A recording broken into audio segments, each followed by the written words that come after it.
Ito po ma'am, ASN. Ito po ma'am yung free nating wire para dito sa ating sewing machine at saka yung transformer po natin ma'am.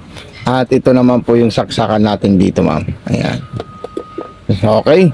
So unang gagawin po natin ma'am, tayo po ay maglalagay ng sinulid sa itaas papunta sa karayom. Ito po yung lagayan natin ng sinulid sa itaas po ma'am. Ito po siya. Ayan. Tapos yung sa ilalim naman po, ito naman po siya, press natin yan. Ayan po siya. At gusto ko po, lagyan ko po to ng sinulid. Ayan. Para makita nyo po. Para makita nyo po siya, ma'am. Ito po siya. Refilling thread muna ang unang gagawin natin. Ayan. Pagkatapos po natin mag-refill ng sinulid, ang gagawin natin, pupus natin ito. Ayan. So, magpupundo po tayo ng sinulid sa ating bobbing. Okay? So, ganyan lang po siya kadaling gamitin. Yung mga bobbing na metal, pwede po dito. Kaya, pwede po siyang metal body, metal parts po siya ma'am. Okay? So, pwede po natin siya bilisan. So, ayan. So, napakahusay po siya ma'am. So, ayan po siya ma'am. Then, tatanggalin natin yan at ilalagay natin dito. Taas lang muna natin yung karayom natin. Pag nailagay natin ng ganyan, papasok natin dyan.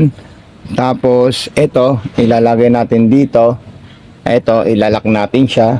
Ayan. Tapos, sundan natin yung arrow natin, ma'am. Step 1, dire-diretso lang po siya. Kailangan maipit po sa tension. Step 2, pataas yung hook. Ikutin natin ito para tumaas po yung hook. Ito po yung hook. Ayan, pataas po siya. Right turn, din dire-diretso na po siya dito naman. Dito na po siya, ma'am. Ayan, okay. Tapos, ipapasok natin sa butas ng karayom. Napakadali lang po siya, ma'am. Straight line papunta po sa likod. Naipasok na natin dyan, so ikutin natin ito at gaganito natin yan. Ayan, okay. Tapos, igaganito natin siya. Ayan. Then, isasarado natin yan. So, magte-testing na po tayo ng mga iba't ibang stitches. Kung ano man po yung gusto nating design, katulad po ng mga zigzag, straight line. So lahat po ng stitches natin ma'am, gumagana po siya ma'am. Ayan. Okay, so another design naman po siya. Ayan. Tapos yung pang-garterize, mayroon din po yan ma'am. Sobrang solid po nito ma'am. Grabe, ang ganda. Makinis na makinis po siya ma'am.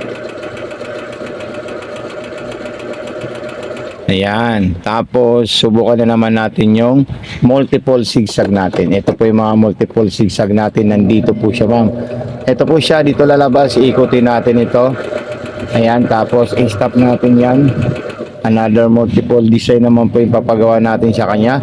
At kung meron po kayong mga katanungan, wag po kayong mahihiya mag-message sa akin, ma'am. Para po maalalayan po namin kayo, maturuan at may guide dito sa sewing machine na in-order nyo po, ma'am. So maraming salamat. God bless po ma'am. And thank you so much po. God bless ma'am and peace out po ma'am. So ito na po siya ma'am, yung sewing machine natin ma'am. Sobrang ganda. Ayan. Pakita lang natin yung mga design na ginawa niya. Ayan po siya ma'am. Halata ba ma'am? Okay. So ayan na po siya ma'am. Maraming salamat. God bless and more power po again. Peace out po ma'am.